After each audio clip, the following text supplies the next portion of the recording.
3 August পালাতে গিয়ে বিমানবন্দরে আটকে পড়েন তাপস। শেখ হাসিনার সঙ্গে ফোন আলাপ ফাঁস। হ্যালো, জি হ্যাঁ কি বাবা? আমি একটু সিঙ্গাপুর যেতে যাচ্ছিলাম। হ্যাঁ যাবো না কেন? আমি এয়ারপোর্টে চলে আসছি। এই যে জিওটা অ্যাপ্লাই করে দিচ্ছি, কিন্তু এই যে হতে হতে তো 11টা-12টা বাজতে পারে। তো আমি ইমিগ্রেশনে আসছি, একটু কাউকে ইমিগ্রেশনে বলা যাবে নাকি? হ্যাঁ বলা যাবে, আমি দিয়ে দেবো করে। ফাইল পাঠাইছো তো? হ্যাঁ, ফাইল পাঠাচ্ছি। আচ্ছা, আমার সেক্রেটারিকে বললে হবে, সালাউদ্দিন সাহেব। 2024 সালের উত্তাল গণ আন্দোলনের সময় দেশ ছাড়ার চেষ্টা করছিলেন ঢাকা দক্ষিণ সিটি কর্পোরেশনের তৎকালীন mayor barrister Sheikh Fazle Noor Taposh. 3 August সকালে বিমানবন্দরে ইমিগ্রেশনে আটকে পড়লে তিনি সরাসরি ফোন দেন তার ফুপু তৎকালীন প্রধানমন্ত্রী স্বৈরাচারী শেখ হাসিনাকে। সেই ফোন আলাপের রেকর্ড সোমবার রাতে ফেসবুকে প্রকাশ করেছেন প্রবাসী সাংবাদিক জুলকারনাইন শায়ের। ফাঁস হওয়া ফোন আলাপ দুটি অংশে বিভক্ত। প্রথমটি 22 জুলাই এবং দ্বিতীয়টি 3 অগাস্টের। অডিওর সত্যতা নিরপেক্ষভাবে যাচাই করা সম্ভব না হলেও তা নিয়ে রাজনৈতিক মহলে ব্যাপক আলোড়ন সৃষ্টি হয়েছে। শায়েরের দাবি এবং অডিওর দ্বিতীয় অংশের ভাষ্য অনুযায়ী অভ্যুত্থানের উত্তাল সময়ে গত বছর 3 অগাস্ট সিঙ্গাপুর যেতে বিমানবন্দরে গিয়েছিলেন তাপস, কিন্তু তাকে ইমিগ্রেশন আটকে দিয়েছিল। তখন ফুপু প্রধানমন্ত্রীকে কল দিয়ে অফিসারকে তাকে ছেড়ে দিতে বলার জন্য অনুরোধ করেছিলেন। আর প্রথম অংশের অডিওতে 22 জুলাই বেলা 11টা 49 বলে দাবি করেছেন শায়ের, যেখানে তাপস মিষ্টি ভাষায় ফুপুকে দেখতে আসার আবদার করছেন, কিন্তু অদ্ভুত পরিস্থিতিতে তাকে আসতে বারণ করেন হাসিনা।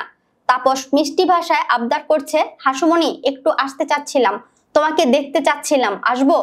জবাবে শেখ হাসিনা বলেন, এসবের মধ্যে আসার দরকার নেই। তখন তাপস বলেন, তাহলে কারফিউ শিথিল হওয়ার পর আসি। হাসিনা বলেন, আমি তখন অফিসে থাকবো, ব্যবসায়ীদের ডেকেছি তো 2টা থেকে 3টার সময়। তাপস বলেন, আচ্ছা তাহলে ওই সময় অফিসে এসে দেখা করে যাব। দ্বিতীয় ফোন আলাপ। বিমানবন্দরে আটকে যাওয়ার পর প্রধানমন্ত্রীর হস্তক্ষেপ কামনা। 3 অগাস্ট সকাল 8টা 16 ফোন আলাপে পরিস্থিতি আরো নাটকীয়।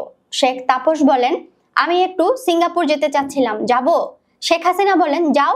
কিন্তু তাপস জানান তিনি ইতোমধ্যেই বিমানবন্দরে পৌঁছে গেছেন এবং ইমিগ্রেশন জিও বা সরকারি আদেশ না থাকায় তাকে আটকে দিয়েছে। তিনি বলেন, জিওটা এখনো হয় নাই বলে এখানে একটু ঝামেলা করছে, আমার ফ্লাইট এখনই ছাড়বে, কাউকে বলে দেওয়া যাবে কি?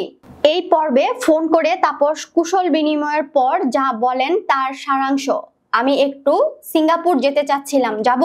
হাসিনা তাকে যেতেও বলেন, কিন্তু সম্ভবত তিনি জানতেন না তাপস দেশ ছাড়ার সকল প্রস্তুতি নিয়ে এয়ারপোর্টে পৌঁছে তাকে ফোন করেছেন।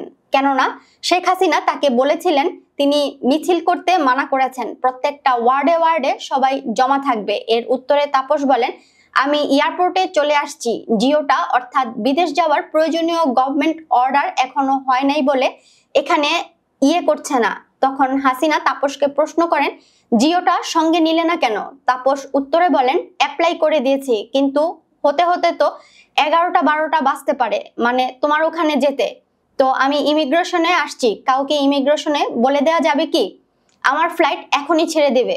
জবাবে হাসিনা বলেন, হ্যাঁ বলা যাবে। ফাইল পাঠাইছো তো? তখন তাপস বলেন, হ্যাঁ ফাইল প্রমিত মহোদয় পাঠাচ্ছেন। হাসিনা বলেন, আচ্ছা দিয়ে দাও। তখন তাপস হাসিনাকে একজন ইমিগ্রেশন কর্মকর্তার সাথে সরাসরি কথা বলতে অনুরোধ করে বলেন, এই যে এখানে অফিসার আছেন, ইমিগ্রেশন অফিসার। তখন হাসিনা তাপসের কাছে জানতে চান, কাউকে বলিয়ে দিতে হবে কি না? তাপস বলেন, হ্যাঁ আমি দিব ফোনটা। হাসিনা বলেন, না না, আমি তার সাথে কথা বলবো কেন, আমি অফিসের কর্মকর্তার মাধ্যমে বলিয়ে দিতে পারি। তাপস জানতে চান, কাকে বলবো তাহলে? হাসিনা বলেন, আমার সেক্রেটারিকে বললেই হবে, শাহ সালাউদ্দিন। তাপস পুনরায় নিশ্চিত হতে জিজ্ঞেস করেন, সালাউদ্দিন সাহেব? শেখ হাসিনা বলেন, হ্যাঁ।